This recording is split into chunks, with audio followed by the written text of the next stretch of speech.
YG경제연구소의 차영주 소장, 한국투자증권 FC팀의 염정팀장, 글로원 파트너스의 이성웅 이사와 함께합니다. 어서 오십시오. 네, 안녕하세요. 네, 자 그럼 오늘 첫 번째 주제 바로 보도록 하겠습니다. 시작합니다. 자, 일진머티리얼스 매물이 나왔습니다. 롯데와 LG, 포스코 등이 인수 후보로 거론되고 있죠. 이걸 주식시장에서는 어떻게 바라봐야 할까요? 매각 이슈가 처음 나온 것 아니고 4월 초에 나와서 일진 그룹주들의 수급이 몰렸던 적이 있습니다만 오늘 우리 시장에선 이걸 어떻게 해석하고 있는지 먼저 일진머티리얼스 매각이 이게 오늘 우리 주식시장에서 반응하는 것처럼 주가 추락의 이유입니까? 세 분의 의견을 들어봤습니다. 자, 이 매각 이슈가 주가 하락의 이유인가? 맞다. 이성웅 이사님, 차영주 소장과 그리고 염정팀장께서는 추락 이유가 아니다. 의견이 엇갈리고 있습니다. 먼저 이성웅 이사께 여쭤보겠습니다. 이게 팔리는 게 왜 나쁜 건가요? 일단 그 팔리는 대에 대해서 저희가 해석을 할 수 있는 게 동박 사업 자체는 일진그룹의 그래도 캐시카우 역할을 하고 있는데 굳이 왜 지금 파느냐 이렇게 해석을 해 볼 수 있겠고요. 근데 이게 구체적으로 내용을 보면 현재 시가총액이 한 3조 8천억 원. 근데 매각 예상가가 3조였어요. 3조인데 50%의 대주주 지분 감안하면 6조의 매각이 되는 거거든요. 근데 경영권 프리미엄 감안하면 4조 8천억입니다. 통상 주가는 올라야 되는데 이론적으로는 왜 안 오르느냐 이게 서두에 말씀드린 것처럼 이 동박 사업 자체의 사업의 성장성은 확연한데 왜 이거를 매각을 할까? 그리고 가지고 갈 수 있는 주체가 롯데그룹 일 중심이기도 하고 하다 보니 시장에서 이와 같은 하락이 나오는 것으로 보입니다. 네.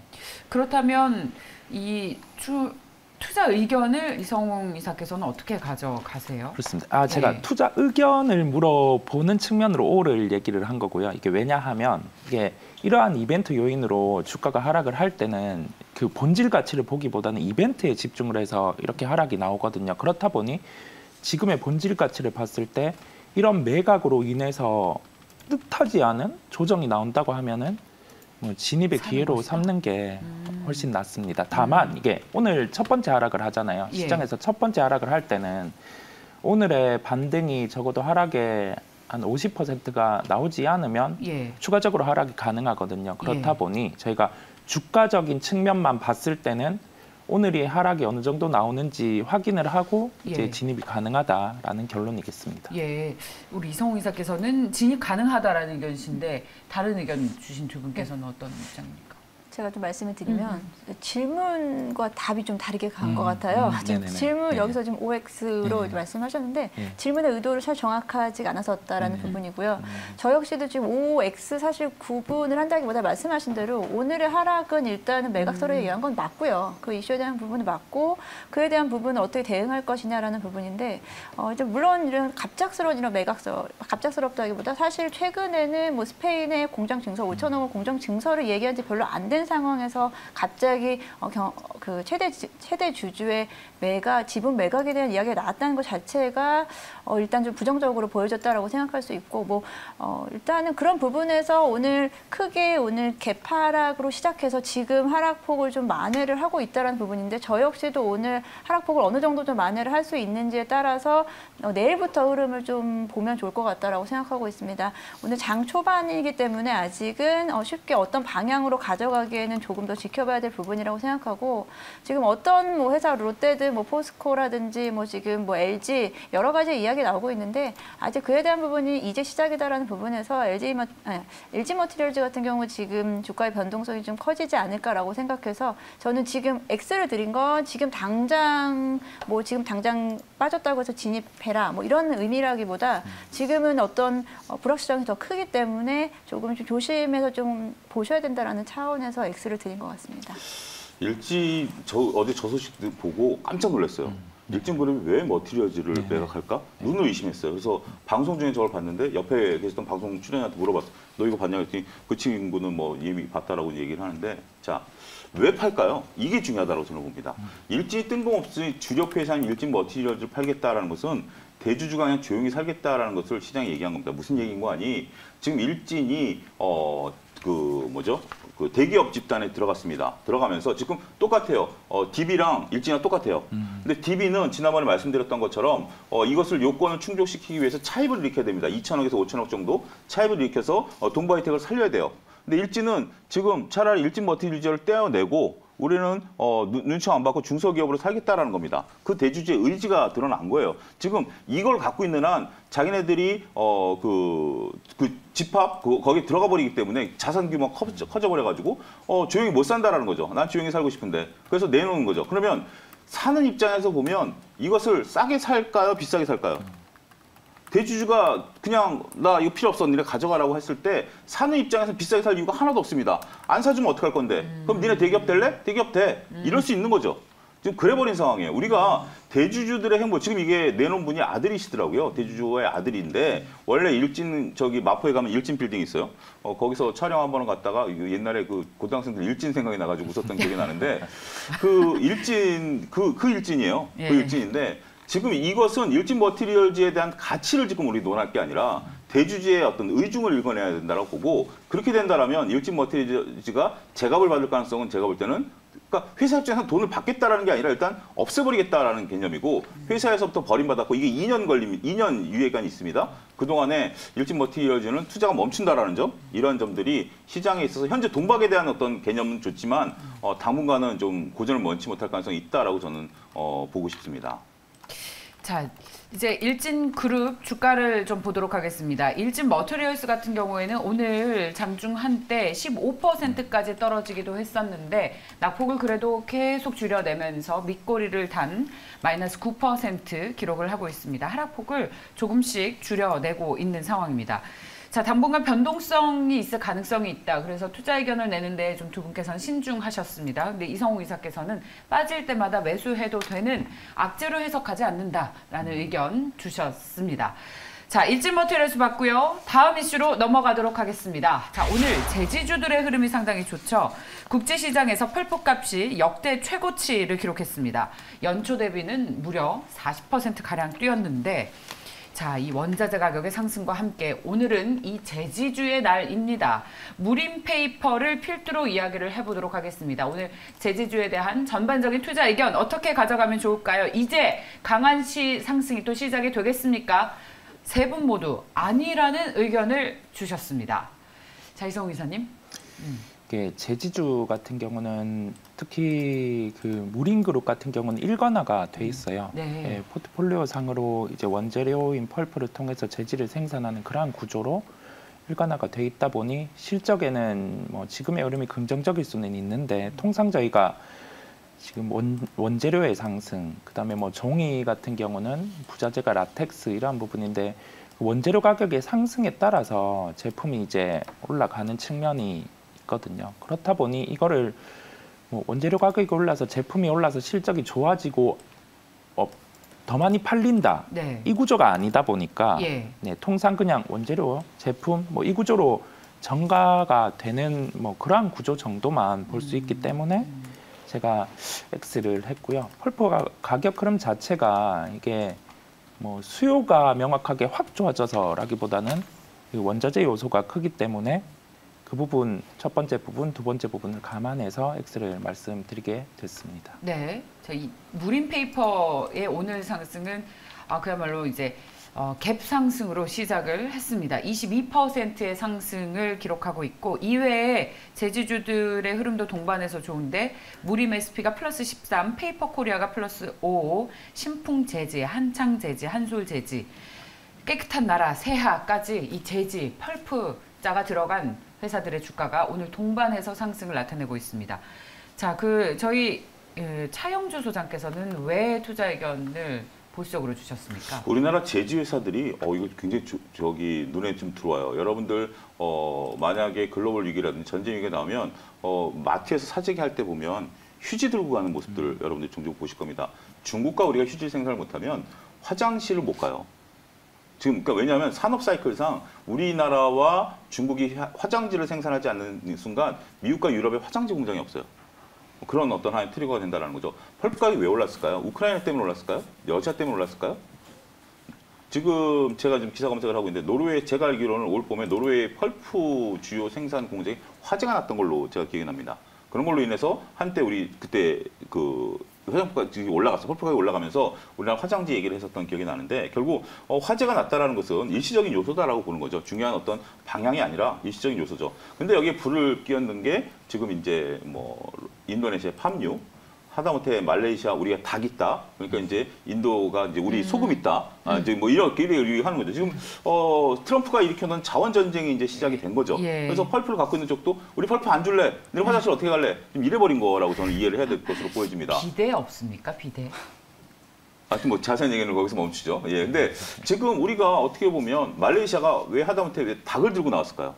그런 부분들을 보게 된다면 자원 전쟁이 시작됐다라고 보는 건데 이걸 과연 판매까지 전이가 가능하겠냐라고 봤을 때는 쉽지 않다라고 보여지는 거죠. 지금 이건 고스란히 업체가 떠나야 된다라는 것들로 보여지게 된다면, 그러니까 우리가 지금 이런 제지주들이 우리가 독자적으로 생산을 하지만 원재료는 해외에서 수입해야 되는 그럼 물론 뭐 인도네시아라든지 이런 쪽에서 들어오긴 합니다만 가격이 다 올라간 것을 흡수를 해야 되는 상황이기 때문에 그런 부분들에 대해서는 조금 무조건 인플레이션을 전가할 수 있는 기업은 아니지 않겠는가, 저는 좀 그렇게 말씀드리고 싶습니다. 네.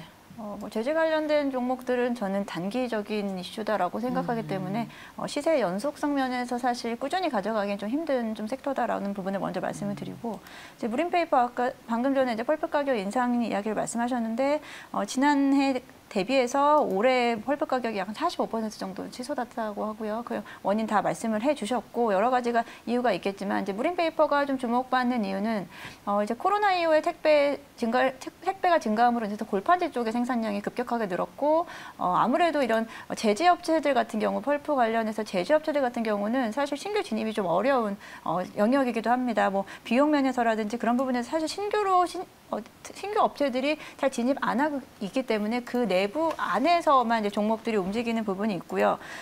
무림페이퍼는 이제 미국에 일단은 생산 기지가 있는데 미국 내에서도 이제 골판지 생산이 늘어남과 동시에 반대로 골판지 쪽으로 생산을 많이 늘리다 보니까 오히려 디지털 용지라고 하죠. 뭐 인쇄 용지라든지 코팅 용지 쪽으로의 생산은 오히려 좀 줄었다. 그럼 그 부분에서의 가격이 또 다시 급등하는 부분이 있기 때문에 이런 부분에서 사실 무림페이퍼가 좀 유리하게 좀 작용을 할 수 있다라고 이야기는 하고 있지만 결론은 저는 이제 제재 관련된 업종들은 사실 이렇게 단기 시세가 나타날 때 움직임이 반짝이다라는 부분으로 대응을 하셨으면 좋겠다라고 생각해서 오늘 일단 X. 한 가지 덧붙이면 네네. 저런 어떤 지금 화면에 보이는 골판지는 좀 무겁죠. 화장지를 생각하면 무겁지가 않죠. 저게 물리 입장에서 보면 최악입니다. 가벼운데 부피가 크죠. 그러니까 무한정 실을 수는 없죠. 그러니까 그 예를 들어서 뭐 기계 하나 무거운 거 하나 싣고 가서 2억, 3억씩 받는 것보다 휴지 잔뜩 실어갔는데 200만 원 받는 거하고 기름값도 똑같습니다. 물리비에 대한 부담도 엄청나는 거죠. 그렇군요. 제지주에 대해서는 세 분 모두 투자 의견 역시 보수적으로 주셨습니다. 이러면 저희가 또 우리만의 결정하기가 오히려 더 쉬울 것 같은데 저희 이 제지주는 오늘 시장에서 가장 뜨거운 만큼 잠시 후 이어지는 결정적 투자에서 보다 더 자세하게 살펴보려고 합니다. 국제 펄프 가격의 상승과 함께 관련 이슈들이 기업의 수익성에 어떤 영향을 미치는지 보다 더 자세하게 살펴보도록 하겠습니다. 자, 그리고 다음 주제는 저희 삼양식품입니다. 대만에서 유해물질이 검출됐다고 하죠. 우리가 삼양식품 볼 때 불닭볶음면이 해외에서도 인기가 많아서 이 종목 사자라는 투자 아이디어였는데 이 불닭볶음면에서 살충제 성분이 검출돼서 대만에서 반송하고 또 폐기됐다고 합니다. 자, 저희 음식료주 그리고 삼양식품 저희도 탑픽으로 많이 다뤘습니다. 이런 소식을 어떻게 해석하면 좋겠습니까? 세 분은 이렇게 나오는 돌발 뉴스에 어떻게 대처합니까? 이성웅 이사께서는 자, 일단 들어보겠습니다. 역시 의견이 엇갈리고 있는데 이성웅 이사님은 삼양식품에 대한 투자 전략 5를 주신 것은 어떤 내용입니까? 일단은 식품에 대한 위생 부분이다 보니 주가에는 좋지 않습니다. 향후에 추가로 발생도 가능하겠죠. 뭐 이러한 요인 같은 경우는. 근데 다만 이게 대만에서 검출된 부분과 관련해서 우리나라에는 판매가 되지 않는데 우리나라 기준으로 이 부분을 테스트했을 때는 또 검출이 되지 않은 부분이 있었거든요. 그렇다 보니 이 부분은 뭐 계속 한 번 더 확인을 해봐야 되겠지만은 뭐 대만의 요소에서도 뭐 발생할 수 있는 요인이라고 생각이 들거든요. 그거는 뭐 주관적인 해석까지 보탰기 때문에 뭐 논외로 하면서 저희가 참고를 하시면 될 것 같고요. 예. 이러한 요인으로 이게 지속이 된다고 하면 주가에는 좋지 않아요. 추가적인 하락을 분명히 하겠죠. 제품의 뭐 그 회수라든지 그런 게 계속 이루어지면서 좋지 않겠지만은 현재 주가 기준으로만 생각을 해봤어요. 예, 예. 올해 실적 대비해서 이 실적 자체가 그래도 뭐 어느 정도 보수적으로 책정돼 있는 상황이고 뭐 대만의 수출 같은 경우가 확산이 되지 않는다는 가정하에 현재 주가 수익 비율 같은 경우도 이제 10배 이하 구간으로 돌입했고 그다음에 그 삼양식품 같은 경우는 월별로 수출 데이터를 체크를 하면 주가에 좀 더 그 근접한 플레이를 할 수 있는데 월별 데이터 같은 경우도 뭐 평이하게 나오고 있는 수준, 그러니까 월별의 증가가 유지되고 있는 수준이다 보니 저는 뭐 이러한 요인을 종합해 봤을 때 대만의 요소로 조정이 나온다고 하면은 매수의 기회로 삼는다는 말씀을 드렸습니다. 그러니까 대만 비중이 사실 크지 않기 그렇습니다. 때문에 네네네. 지금은 심리적으로 떨어지는 것이다. 네네. 수출 추이를 보면 월별 증가세를 나타내고 있어서 충분히 지금 가격적으로 매력이 있다. 굉장히 냉철한 분석 주셨습니다.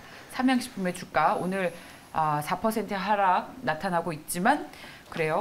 대만 비중이 크지 않기 때문에 오히려 저가 매수의 기회로 활용해도 좋다는 투자 아이디어를 주셨는데 자 다른 생각이 있는 우리 차영주 소장님과 김염정 팀장님 의견 듣고 싶습니다. 예, 저는 그 이사님 생각에 일정 부분 동일하고요. 거기에 조금 더 제 생각을 좀 덧보태면, 네. 그러니까 우리가 피터 린치가 얘기한 그 월가의 영웅에서 보면 물건이 잘 팔리는 기업을 사라.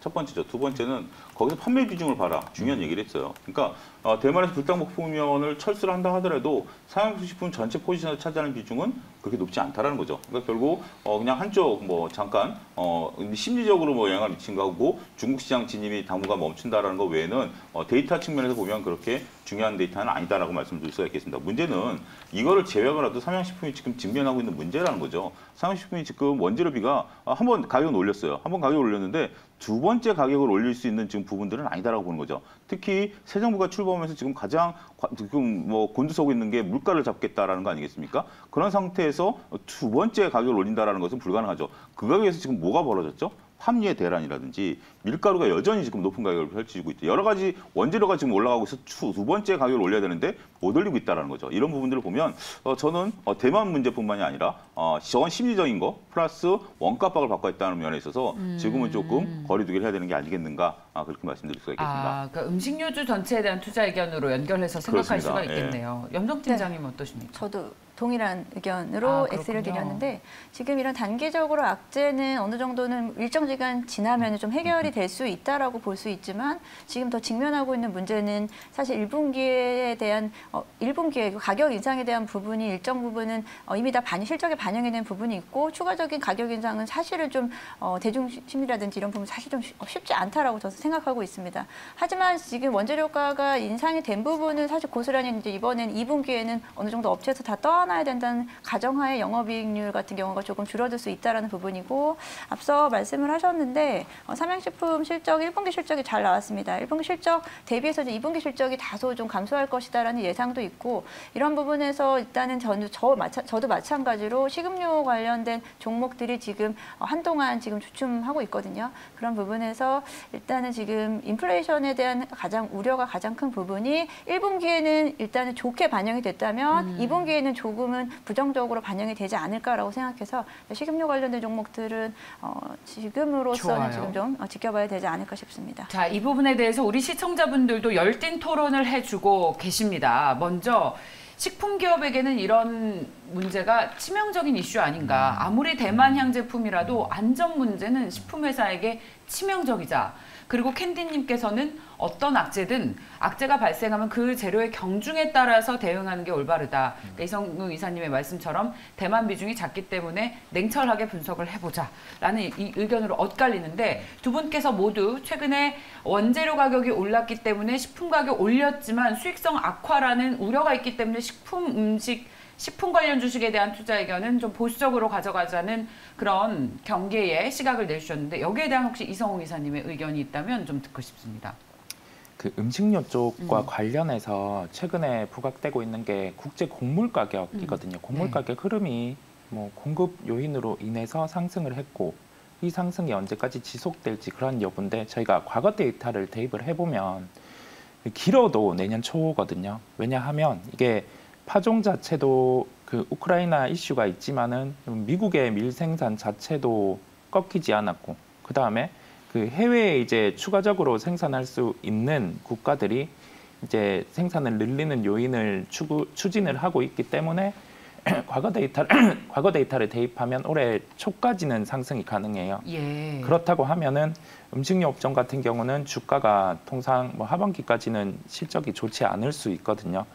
이제 그런 점에 대해서 저희가 감안을 해 본다고 하면은 지금 이르게 접근하는 거는 아니거든요. 근데 다만 이게 음식료 업종 중에서도 뭐 실적에 대해서 분명히 좋지 않은 요인이 주가에 반영되는 단계라고 하면 이제는 매수를 할 수 있는 거겠죠. 예. 네, 결론적으로 전방은 좋지 않습니다. 예. 그리고 뭐 국제 곡물 가격을 감안했을 때 그 늦어도 예. 뭐 내년 상반기까지는 이 곡물 가격이 그 상승을 할 거예요. 근데 이러한 사이클에서 어떤 게 있었냐면 네. 이 사이클의 상단쯤 곡물 가격 상단쯤에 갔을 때 음식료가 주가가 이제 뜨기 시작한 그 사례들이 과거부터 있거든요. 그렇다 보니 지금 분명히 뭐 2분기 실적 시즌 가면은 음식료의 주가는 실적에 반응해서 좋지 않을 수 있지만은 뭐 이런 이벤트들, 뭐 국제적인 이벤트 이게 일회성인지 주가를 살펴봐야 알겠지만은 매출 비중으로 봤을 때 이 부분은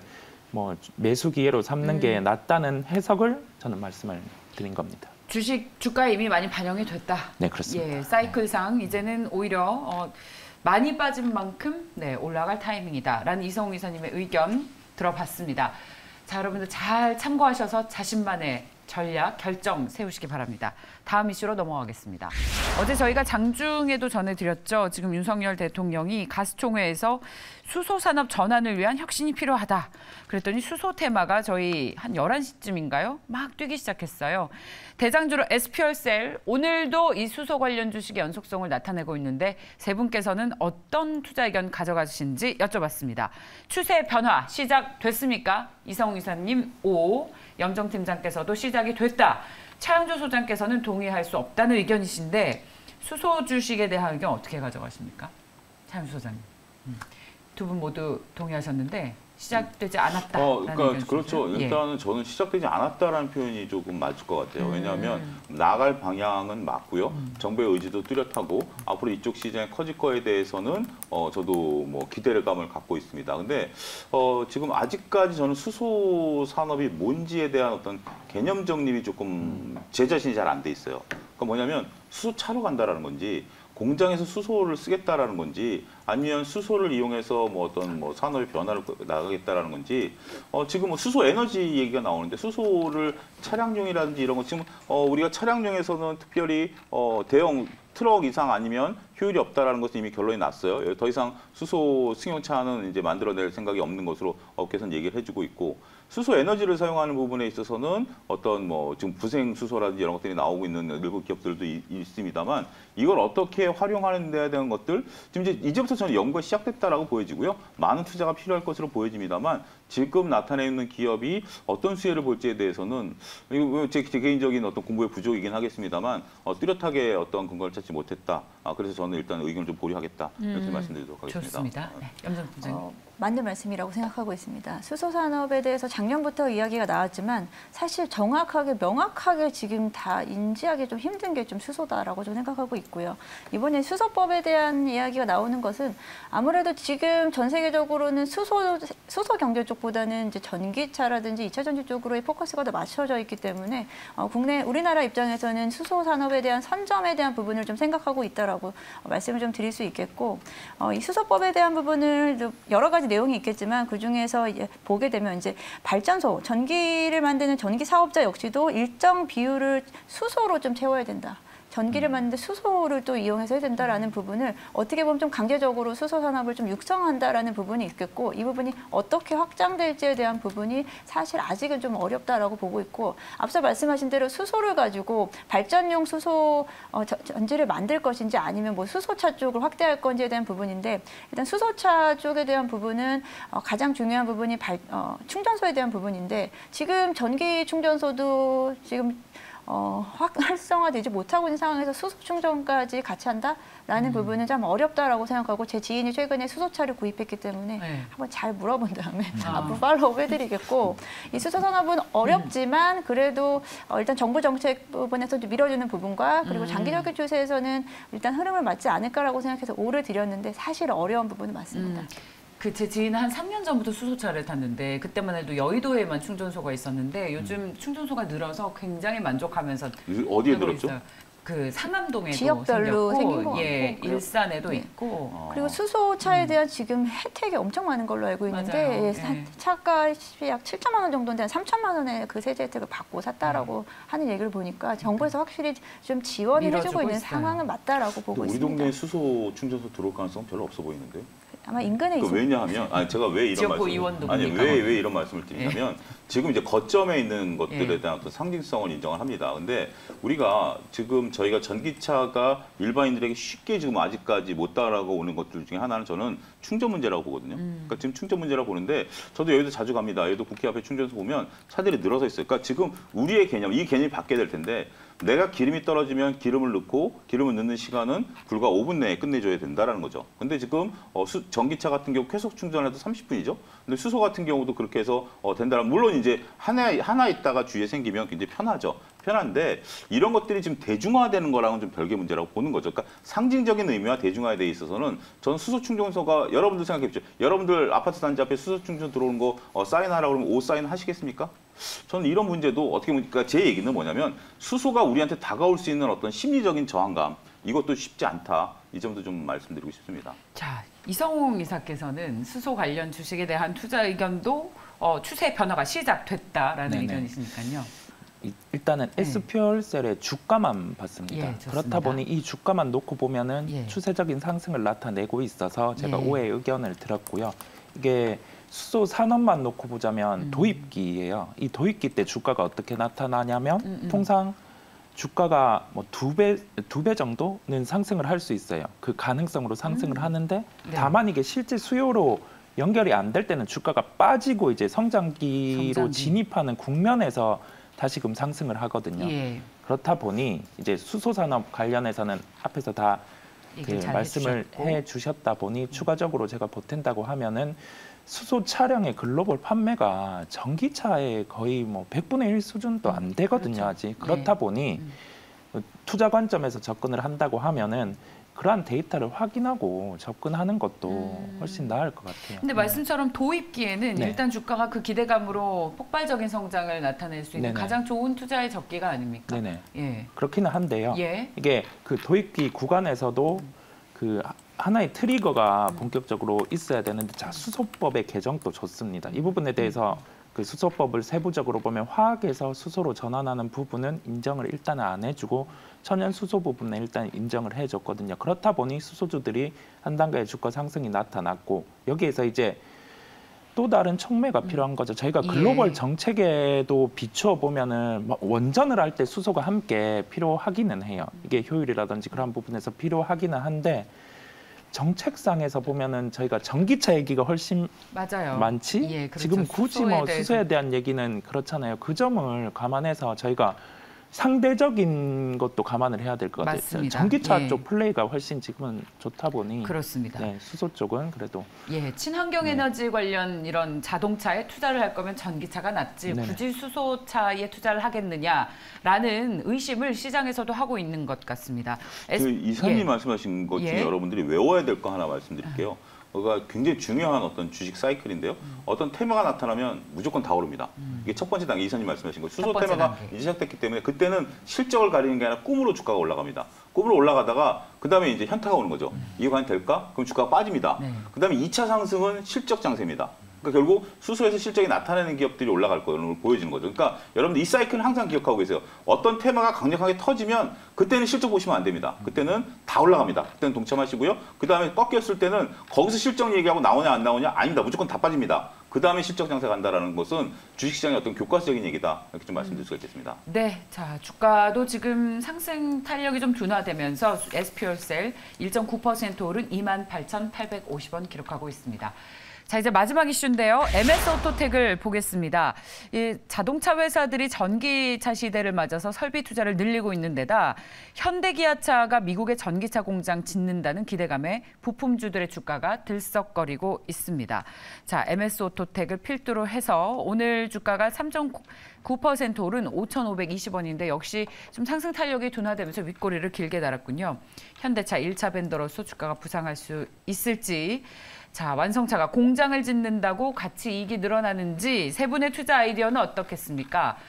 차영주 소장을 제외하고 모두 다 투자 의견을 긍정적으로 주신 것 같은데 차영주 소장님께 먼저 여쭤보겠습니다. 뭘 조심하면 좋겠습니까? 나쁘다라는 게 아니라 조금 저건 이거 시간을 두고 봤으면 좋겠어요. 그러니까 결국 현대가 지금 현재 그 미국의 공장을 짓고 아마 따라갈 가능성도 뭐 이것도 뇌피셜이지만 가능성이 있다라고 봅니다. 따라가서 이제 아무래도 하는 거고. 근데 MS 오토텍이 뭐 하는 회사냐면 지금 뭐 전기차 얘기 나오는데 셰시 만드는 회사예요. 그러니까 이제 지금 결국 전기차는 다양한 어떤 물리적인 저항들을 받죠. 결국 무게가 가벼워져야 된다라는 것들이죠. 그런 역할을 하고 있기 때문에 검증된 거기 때문에 따라갈 가능성이 높다라고 보는 거죠. 그러면 MS 오토텍 입장에서 보면 따라가서 공장 지어야 되고요. 그다음에 뭐 물류해야 되고 여러 가지 하려면 시간이 일단 좀 걸린다라는 개념이에요. 그래서 처음에는 이익이 안 나요. 왜냐하면 공장을 짓는 비용, 거기에 따른 감가상각 비용 대비해서 매출이 바로 일어나는 게 아니기 때문에 그래서 저는 MS 오토텍을 좀 서둘러서 들어가시기보다는 이런 것들은 여러분들 노트에 적어두셔야 됩니다. 그러니까 잊어버리거든요, 사람이기 때문에. 그래서 적어두셨다가 결국 미국이 가서 공장을 하고 차가 출시가 되고 어느 정도 중반이 되면 그때부터 주가가 꿈틀꿈틀 올라갈 거예요. 그때 남들이 안 볼 때 여러분들 사셔야 돼요. 지금은 남들 다 볼 때는 별로 재미없고요. 저는 그렇게 좀 말씀을 좀 드리고 싶습니다. 네, 자 이성우 이사님. 네, 저도 말씀에 100% 공감을 하고요. 오를 말씀드린 이유를 언급을 드린다고 좋습니다. 하면은 네. 뭐 바닥에 있다가 시세가 첫 시세가 나다 보니 오를 일단은 말씀드린 거예요. 예. 네. 그다음에 밸류에이션으로 한번 말씀드린다고 하면은 뭐 순이익이 통상 한 200억 정도 발생을 하거든요. 네. 시가총액 한 2,400억. 예. 그러면 자동차 부품 중에서는 좀 비싼 측면이 있습니다. 네, 비싼 측면이 있다 보니 예. 저희가 재무 요소라든지 아니면은 기타 요소로 봤을 때는 좀 비싼 구간에 있는데 오를 말씀드린 이유가 네. 서두에 말씀드린 것처럼 이제 바닥에서 첫 번째 시세가 나서 바닥이 네, 추가적으로 매매 관점에서는 접근이 가능한 걸로 네, 그렇게 자신 있게 말씀드리겠습니다. 얘기해 주세요. 네, 자신 있게 자신 있게 얘기를 할 수 있는 구간이 아니다 보니 좀 자신 없게 그렇군요. 말씀드렸습니다. 네. MS 오토텍이 좀 눈에 한 가지 들어온 게 뭐냐면 솔직히 좀 안 보다가 이것 때문에 좀 봤는데 4분기에 좀 이렇게 이번에 1분기 흑자 전환됐어요. 흑자 전환됐는데 보니까 영업이익률이 꽤 괜찮아요. 어떻게 보면 1차 벤더인데 셰시 만드는 거기 때문에 그렇게 영업이익률이 높지 않을 것으로 봤는데 영업이익률 보통 저는 한 2, 3% 정도 생각했거든요. 한 6%까지 나오더라고요. 이거는 정말 영업이익률이 6%다라는 것은 1차 벤더에 더군다나 어떻게 보면 이제 속된 말로 단순 작업인데 이렇게 나왔다라는 거 보면 기술력은 인정해야 될 것 같습니다. 이 현대기아차가 미국의 전기차 공장 짓는다는 기대감에 일부 부품주들의 주가도 이제 꿈틀거리고 있는데 말씀처럼 과거와 또 달라졌기 때문에 일단 물량으로만 승부하던 때가 지나서 선별적으로 잘 투자해야 되는 만큼 주가도 그만큼 많이 빠져 있는 것 같습니다. 근데 바닥권에서 꿈틀거리고 있는 이 주식에 대해서 염정 팀장님이라면 적극적으로 투자를 하시겠습니까? 5를 주셨는데요. 적극적으로 투자하기는 어렵다라고 생각하고 차영주 소장님 말씀이 맞다라고 생각합니다. 해당 종목 이제 눈에 들어오기 시작했다라는 부분에서 일단은 담아두시는 거죠. 관심 종목에 담아두시고 MS 오토텍이 말씀하신 대로 지난 4분기에 이제 적자를 보여줬고 그런 부분에서 사실 어떻게 보면 빠르게 좀 수익성이 개선될 수 있는 부분에서 좀 지켜볼 만하다라는 부분과 해당 기업 같은 경우는 1차 벤더로서 이제 전기차 앞으로는 이제 전기차의 뭐 조립 생산에 대한 설비를 뭐 구축한다라는 부분으로 앞으로의 가능성에 조금 더 무게를 좀 둔다라고 보고 있고요. 사실 이번에 현대차라든지 삼성전자가 대규모 투자 계획을 밝혔음에도 불구하고 오히려 해당 종목들은 전혀 움직이지 않고 오히려 이런 장비주 쪽이라든지 이런 관련주들의 움직임이 좀 더 강하게 나타난다는 부분이 그런 부분에서 사실 지금 단기적으로 좀 관심을 일단 갖고 있다가 정말로 이게 어떤 현실 가능성으로 좀 보여진다라고 했을 때 지금 종목을 기억하고 계셨다가 매매를 하시는 게 어떨까라고 생각하는 차원에서 일단은 관심 종목에는 넣어두자라는 차원에서 오후 드렸습니다. 과거에는 이제 완성차가 공장을 지으면 이런 부품주들도 이익이 다 같이 늘어났잖아요. 근데 이제는 그런 시대가 좀 지났죠. 그리고 우리가 좀 봐야 될 게 과연 우리가 그러니까 우리 생각은 거죠. 어찌 됐든 바이든 대통령이 와서 우리가 이제 미국에 공장을 짓겠다, 이제 미국도 공장을 지어줬으면 하고 많은 혜택을 줄 테니 가서 걔네들 같은 경우는 땅도 주고 세제 혜택도 주고 기관 시설도 깔아줘요. 도로까지 다 세금으로 해줘요. 그래서 이제 일자리를 만들어낸다라는 게 상당히 이제 그런 거에 적설 하는데 글쎄요, 저는 좀 삐딱한 시선으로 보면. 우리가 이제 다 데리고 가겠다, 내 식구 다 데리고 가겠다. 그걸 과연 미국이 받아주겠느냐라는 개념도 있는 거죠. 그러니까 동생까지. 동생까지 다 데리고 가는데 부품주들. 너만 와. 나머지는 내가 내 지인들로 해줄게.라는 개념도 여러분들 한번 생각해 보셔야 돼요. 이런 것들이 미국 내 산업이 없는 게 아니잖아요. 예. 미국에도 똑같은 이런 것들. 그러니까 어떻게 보면 우리가 이 전기차 배터리 이거 안 쓰면 못 만들어. 이거 얘 데리고 가야 돼. 그거 인정해. 셰시 데리고 가야 돼. 야, 셰시는 우리 거 써. 이랬을 수도 있다라는 거죠. 그런 개념도 여러분들이 한번 그러니까 자꾸 주식은 여러분들 믿지 마시고 의심해 보셔야 돼요. 예. 그런 것도 한번 좀 말씀드리겠습니다. 그랬더니 삐딱차라고. 네, 저는 저 그 별명 참 마음에 드는 게 제가 여태껏 주식시장에 살아남을 수 있었던 중요한 유의 중에 하나는 네. 삐딱한 시선이 일조했다고 저는 봅니다. 예. 네. 그 미래차 흐름이 완성차와의 주도권과 협상력을 강화하고 있어서 근데 우리나라 중소기업은 매출처가 편향돼 있기 때문에 앞으로 갈수록 그 지위가 좀 예전보다 더 줄어든다는 거죠. 구조적인 실적 부진이 이어질 가능성들이 좀 제기되고 있어서 부품주들의 흐름도 안 좋고. 전 가장 무서운 게 예. 엔진 관련 부품사들이에요. 그렇죠, 지금 더군다나. 현대가 공식적으로 소나타 단종 선언했고요. 지금 기아가 모하비 단종을 선언했어요. 그러면 이 엔진 만들던 주요한 그 협력사들은 이제 여러분들 많이 갖고 계시다면 냉정한 판단 하셔야 될 것 같습니다. 실제로 산업단에서도 어렵다는 얘기들을 많이 해주고 계시는데 자, 세 분 모두 이 자동차 부품주에 대한 투자는 좀 심사숙고해보자라는 말씀으로 정리를 해보도록 하겠습니다. 오늘 저희 살짝 포맷을 바꿨는데 굉장히 유익했어요. 오늘도 최고의 근단이었습니다. 자, YG경제연구소의 차영주 소장, 글로벌 파트너스의 이성우 이사, 한국투자증권 FC팀의 염정 팀장과 함께했습니다. 고맙습니다.